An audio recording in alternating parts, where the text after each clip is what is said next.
गगन दमामा बाजियो परियो निशाने काओ, खेत जो मांडियो सूरमा आप जुजन को दाओ। जुगो जुगो टल साहिब श्री गुरु ग्रंथ साहिब की हजूरी विच जुड़ बैठी बहुत ही सत्कारयोग साध संगत जो आओ सब तो पहला दशमेश पिता जी वालों बख्शी हुई फतेह जी सांझ पाइए। वाहेगुरु जी का खालसा वाहेगुरु जी की फतेह। गुरु प्यारियो, मेरा इतने स्टेज पर बोलने का इरादा नहीं सी, पर बेटे रणजीत सिंह के कहने ते मैं कुछ विचार जिहड़े साझे करन लगी हाँ। मैनूं ते अज तक समझ नहीं आती कि जून 84 दे विच मैनूं किस जुर्म के तहत हिंदुस्तान की आर्मी ने अरेस्ट किया, मैनूं खुद समझ नहीं आती। मेरा कसूर यही सी कि मैं आनंदपुर साहब के मते ते स्टूडेंट लाइफ दे विच हुंदियां ही उहदा प्रचार करदी सी। असी पिंडां शहरां विच जाके स्कूलों कॉलेजां विच जाके कन्वेंशनां करते सी, प्रोग्राम उलीकते सी और उत्थे आनंदपुर साहब के मते की गल करते सी, जो कि बिल्कुल भी नजायज़ नहीं है। आनंदपुर साहब के मते की गल करनी पूरे इंडिया के जिन्नियां भी स्टेट्स हैं उन्हां दी खुद मुख्तियारी की गल करनी हुंदी सी, पर ऐसे जुल्म के तहत हिंदुस्तान की आर्मी ने 6-7 जून 84 की रात मेरे घर पठानकोट स्थित रेड की और मैनू बहुत वड्डी तादाद विच आर्मी ने मेरे घर के आले दुआले घेरा पा के मैनू गिरफ्तार किया। उस वेले तो मैनू लगता ही नहीं सीगा कि मैं अज जिंदा भी बचांगी। उदों मेरी अजे मैरिज भी नहीं हुई सी। खैर उन्होंने दिनों के विच जदों आर्मी ने मैनू अरेस्ट किया, मेरे पापा जो कि आर्मी दे विचों ही कैप्टन रिटायर होए सी, कुछ समय पहला ही उन्होंने आर्मी वालियां नू पूछा कि मेरी बेटी का कसूर की है। तो उन्होंने जवाब पता की सी, जो मेरे गल में उन्होंने श्री साहब पाई देखी, वो कहते जी यह जो आपकी बेटी ने छुरी पहनी है ना, छुरी, यही आपकी बेटी के आतंकवादी होने का सबूत है, यही आपकी बेटी का कसूर है। तो मेरे पापा ने उस वेले बड़े बुलंद आवाज़ में कहा सी कि जेकर अमृतधारी होना ही हिंदुस्तान की नज़रों में आतंकवादी होना तो सानू फखर है कि असी आतंकवादी बच्ची के बाप हाँ और असी खुद भी अमृतधारी होकर आतंकवादी बनने को तैयार हाँ। खैर जो मैनू अरेस्ट किया गया, आर्मी इंटैरोगेशन सेंटर के विच खड़िया, पहले दिन उत्थे उन्होंने पूछगिछ की और नैक्सट 15 दिन मैं जानती हाँ कि किस तरह मेरे ते उन्होंने जुल्म ढाए। आर्मी ने इंटैरोगेशन सेंटर में ले जाके जिस तरह बट तक मारते सी, जिस तरह करंट लगाए उन्होंने शरीरों ते, जिस तरह उन्होंने भुखे प्यासे रख के सानू इंटैरोगेट किया। जेकर पानी आप ही पूछते सी कि पानी पी लो, जेकर मंगते सी तो सामने बोतल लिया के सुट देंदे सीगे, पर पीन नहीं देंदे सीगे। होर भी मैं बयान नहीं कर सकती कि जो मेरे नाल आर्मी हिंदुस्तान की आर्मी के वलों तशद्दद होए। इस तो बाद जो 15 कुछ दिनों के रिमांड मेरा खत्म होया, मैनू पठानकोट की अदालत में पेश किया गया। तो उदों मैं देखा, मैनू मोटिवेशन वैसे मिली कि मेरे शहर के पूरे पतवंते सज्जन उत्थे पहुँचे हुए सी। खैर अजे उस दौरान ही मेरी अजे तरीक पैंदी पई सी, तब मैनू पता लग्या कि जलंधर की एक रेलवे पुलिस आई सी मेरा रिमांड लैन वास्ते। उन्होंने रिमांड की पाया जी इंदिरा गांधी को थ्रैट लैटर लिखी गई है, वो केस भी उन्होंने मेरे ते थोप दिता। खैर मैं अपने पिंडे ते तशद्दद सह सकती सी, परमात्मा अगे अरदास करती सी कि वाहिगुरू जी मैनू इन्ना हौसला दिओ, इन्नी ताकत बख्शो कि मैं इस जालम हुकूमत के हर तशद्दद का मुकाबला खिड़े मत्थे सह सकां। तो वाहिगुरू जी मेरे ते बख्शिश भी रही।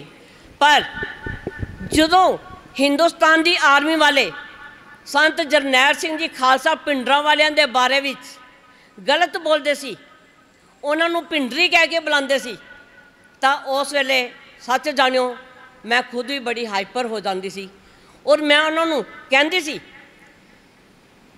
कि यह जालम मैं संत जरनैल सिंह जी खालसा पिंडा वालियां दी इज्जत करदी हाँ, उन्हां दी रिस्पैक्ट करदी हाँ, वो मेरा आइडल ने।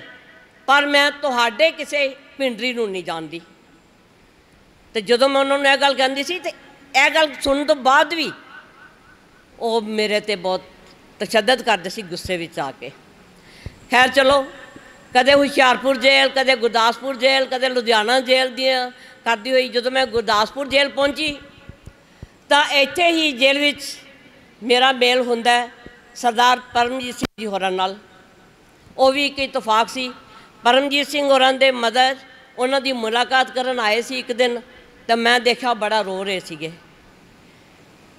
जदों मैं उन्हां दे रोण दा कारण पूछा तो मैनू बड़े रोंदे हुए कहन लगे कि बेटे की दसां, इस सरकार ने मेरे पुत्र दे कुछ नहीं छड्या।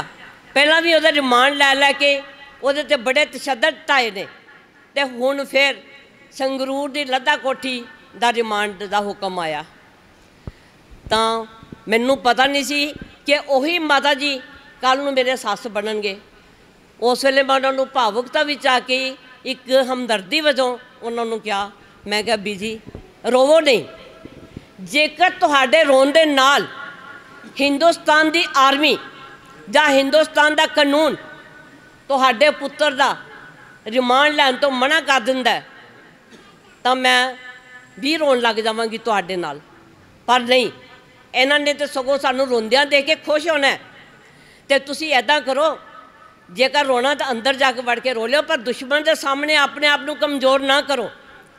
उन्होंने इतिहास दस्या, सिख इतिहास दे विच बीबियां दा जो योगदान रहा, भावें वो जेलों में सी, भावें वो जंगे मैदान भी सी, किस तरह का भी सी, उन्होंने इतिहास बारे चानना पाया। तो थोड़ी जिनी उन्होंने मोटिवेशन मिली, थोड़ा जिन्हें वो दिलासे विच आए। तो मेरे पिछे ही खड़े सीगे परमजीत होरी, तो परमजीत होरां ने जो सारा कुछ सुनिया तो उन्होंने मैनू भी क्या कहते कि इस तरह ही जो भी मेरे मम्मी आया करन तो तुसीं उन्होंने मोटिवेट करते रहो। बस इत्थों ही साडी कहानी बन गई। इत्थों ही परमजीत के मन में भी आ गया। तो मैं भी सोचती सी कि जेकर मैं जिंदगी च मैरिज करवाई तो किसी खाड़कूट सिंह नाल ही करवावांगी। तो वाहिगुरू ने मेरा सुपना साकार किया। परमजीत सिंह होरी मैनू एक जीवन साथी के रूप में मिले। परमजीत एक बहुत ही बहादुर योद्धे सी, जिन्हां ते पहला जो केस पिया, मैं एक गल दस देना चाहती हाँ कि सरदार परमजीत सिंह जी उर्फ बाबा आनंद पहला police which, Punjab police which job करते सी। पर 1984 दे विच जदों श्री दरबार साहब ते अटैक हुंदा है, इस दे रोस वजों वो नौकरी छड्ड के आ गए, नौकरी नूं तिलांजलि दे के आ गए कि इहो जी सरकार दी गुलामी सहन नालों बेहतर है कि असी कुछ कौम नहीं कर गुजरी है। तो इहो ही सोच लैके वो आ गए, नौकरी छड्ड के आके सब तो पहला उन्होंने अमृत छकिया। अमृत छकन तो बाद एक गवांढ पिंड सीगा, उत्थों का एक बामन खत्तरी सी जिहड़ा पिंडां वालियां नूं ते गालां कढदा ही कढदा सीगा। हर सिख दे बारे विच वो बड़ा गलत बोलता सी। और जिस दिन पिंडां वालियां दी शहादत की खबर सुनी उन्हें, तो उन्हें इस खुशी दे विच लड्डू वंडे, अपने घर जश्न मनाए। तो जेडे सूरबीर योद्धे आ, यह तो कहान बर्दाश्त कदों कर सकते सीगे। इन्हां सिंघां ने कुछ साथियों के नाल मिल के छेती ही उसका सौदा ला दिता। और पहला जरा परमजीत होरां ते केस बनया वो सीगा वो बामन का मर्डर केस। उस तो बाद चल सो चल ही रही, जेलों के विचों भी कढ़ कढ़ के रिमांड लेंदे रहे, बहुत सारे केस पाए। मैनू जिन्ना भी मैनू पता है कि साड़ी 85 दे विच दिसंबर 85 दे विच मैरिज होंदी है और 9 अप्रैल 91 नूं परमजीत होरी शहादत का जाम पी जाते हैं। देखण नूं 5.25 साल का वक्फा सीगा साडी मैरिज लाइफ का, पर जेकर मैं सोचा मैं दिन गिनदी हाँ तो 90 डेज भी नहीं बनते जेडे असीं इकट्ठे रहे हैं इस लाइफ दे विच। परमजीत जां तां भगोड़े रहे या जालम हुकूमत दियां जेलों के अंदर डके रहे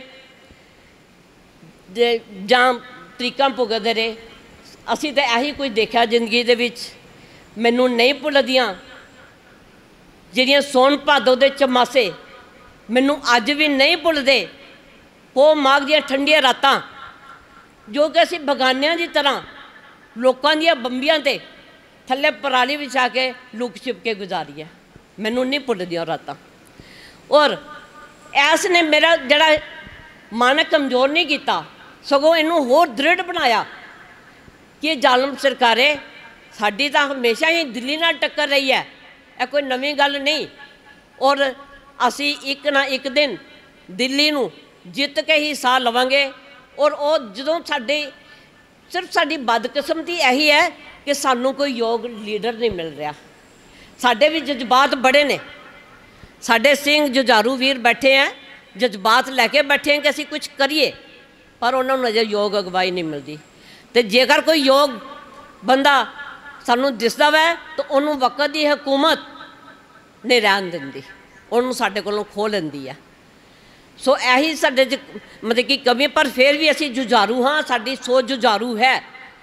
असी अपनी सोच नूं लैके दिल्ली दे नाल अंतिम दम तक टक्कर लेंदे रहांगे। और जिन्नी देर तक असी अपने जिहड़े साडे विचार ने, जिहड़ा साडा मनसूबा है उहदे विच कामयाब नहीं हो जाते, उन्नी देर तक असी प्रण करते हैं कि असी उन्हां दी शहादतां तो बाद भी असी चैन नाल नहीं बैठांगे, असी चैन नाल नहीं बैठांगे। मैं तो परमजीत होरां दी शहादत तो बाद जदों उत्थे अखंड असी भोग पाया तो एक 4 लाइनां लिखियां सी, जिहदे विच मैं वो बयान करनी मैं जरूरी समझांगी। मैं क्या सी, ऐ खालसा तेरी मैं याद अंदर, ऐ खालसा तेरी मैं याद अंदर, हंझू अख चो एक नहीं वहन देना, सुपने तेरे अधूरे जो रह गए ने, अधूरा एक भी सुपना नहीं रहन देना।